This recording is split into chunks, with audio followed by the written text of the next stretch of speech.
تیرے غم کو جہاں کی تلاش تھی، جس کی رائٹر ہے نیلم ریاست. یہ اس کی تیسری اور آخری پارٹ ہے. دل تمنا سے ڈر گیا جانم، سارا نشہ اتر گیا جانم. رات کو کمرے میں آتے ہی وڈکا کی آدھی سے زیادہ بوتل اندر پھینکتے ہی حواس پرسکون ہو کر نیند میں چلے گئے تھے. کبھی کبھی تو وہ یہ بھی سوچتا کہ اگر یہ زہر بھی ایجاد نہ ہوئے ہوتے تو ہم کے مارے کہاں جاتے. جب آنکھ کھلی تو سر بڑا بھاری محسوس ہوا. عام طور پر شراب کی بدبو جینا حرام کرنے کا کام کر سکتی ہے، مگر وڈکا کا یہ کمال تھا کہ سانس سے بدبو نہ آتی. سر ہاتھوں میں تھام کر بیڈ پر اٹھ کر بیٹھ گیا. کمرے میں اندھیرا تھا اور اسے کچھ یاد نہیں تھا. ابھی تک کل والے کپڑوں میں ہی ملبوس تھا. اندھیرے میں ہی اندازے سے واش روم تک گیا.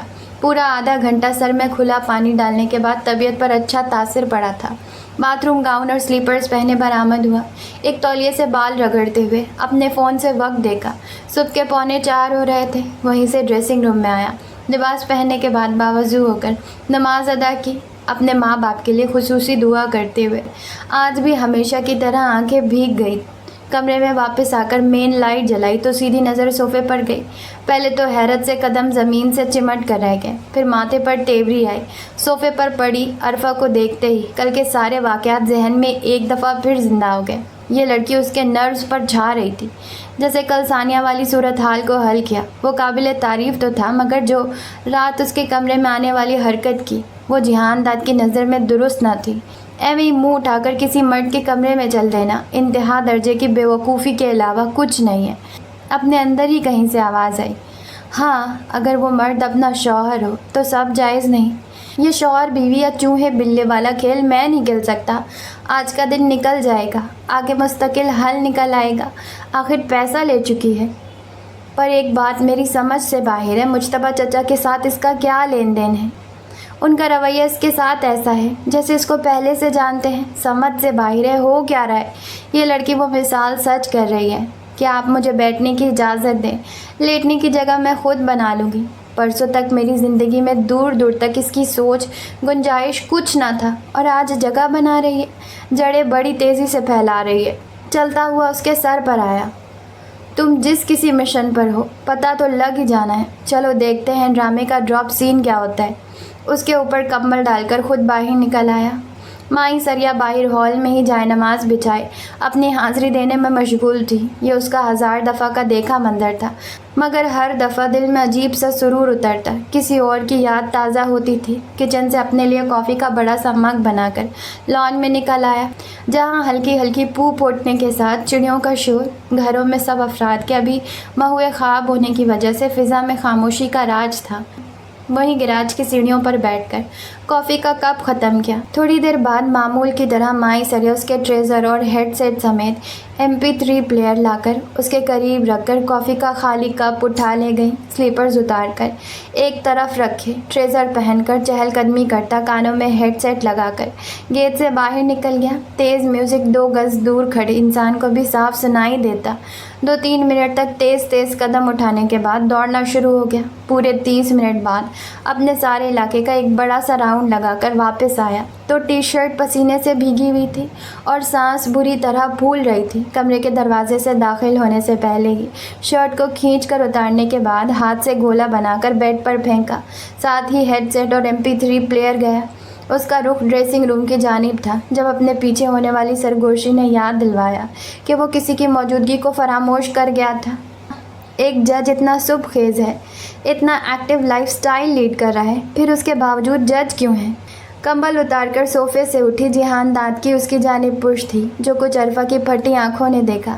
حیرت و صدمے سے منہ کھلا کا کھلا رہ گیا. جہان داد کو یکدم چھانے والی خاموشی کی وجہ بن پلٹے بھی معلوم تھی.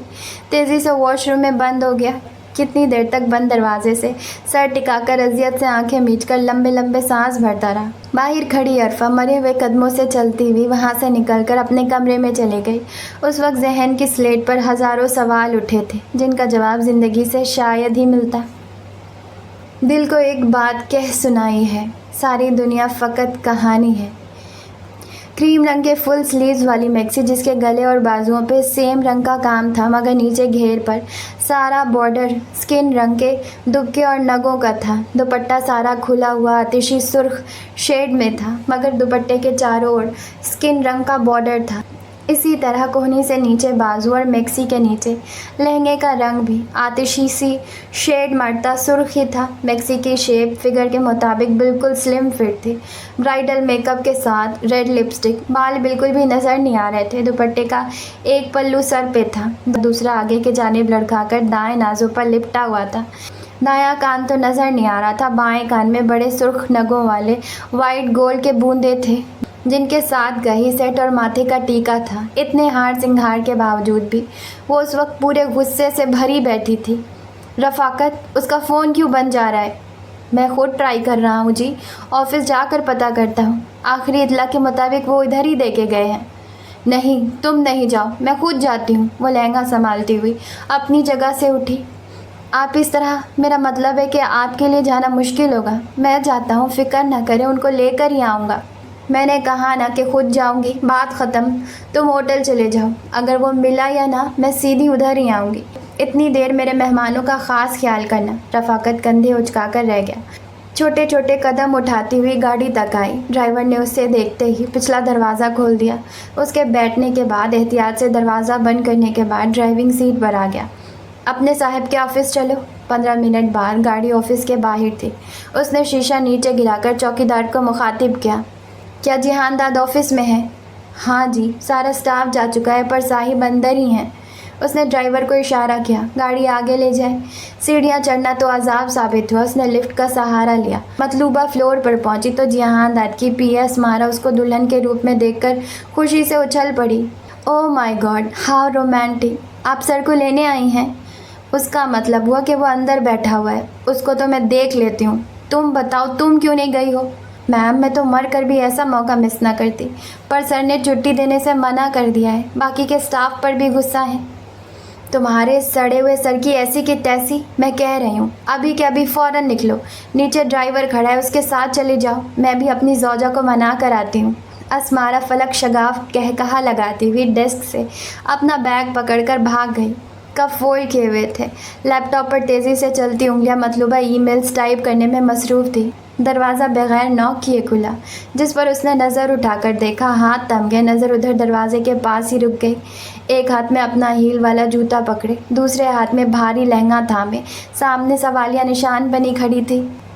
اپنی زندگی میں پہلی دفعہ اور شاید آخری دفعہ میں اس قدر امیر ہوئی ہوں، اتنے دل سے خوشی سے، اتنی تیار ہوئی ہوں۔ کیا تم سے میری ایک دن کی خوشی نہیں دیکھی گئی؟ کیا بیر ہے میرا تمہارا، جو یوں میرے معصوم بچوں کو ادھر ہال میں انتظار کی تکلیف سے گزار رہے ہو؟ تمہارے سینے میں دل ہے یا پتھر کا ٹکڑا جو تمہیں حسن کا بہتا دریا نظر نہیں آ رہا؟ میں آ گئی ہوں میرے سلیم، میں آ گئی ہوں۔ کیا واہیات فلمی ڈائیلاگز بول رہی ہو؟ وہ اصل میں اتنی اچھی لگ رہی ہو نا کہ خود بخود انارکلی ٹائپ فیلنگ آ رہی ہے۔ محترمہ، خوش فہمی کی بھی حد ہے۔ سہل کر چلتی ٹیبل کو کراس کر کے عین اس کے سامنے آئی۔ دیکھو ذرا غور سے میری آنکھوں میں اور کہو کہ پیاری نہیں لگ رہی ہوں؟ جہان داد نے کرسی موڑ کر اپنا رخ اس کی جانب کیا، پیچھے کو ٹیک لگا کر سر سے لے کر پاؤں تک ایک نظر دیکھنے کے بعد ہونٹ پھیلا کر کندھے اچکائے۔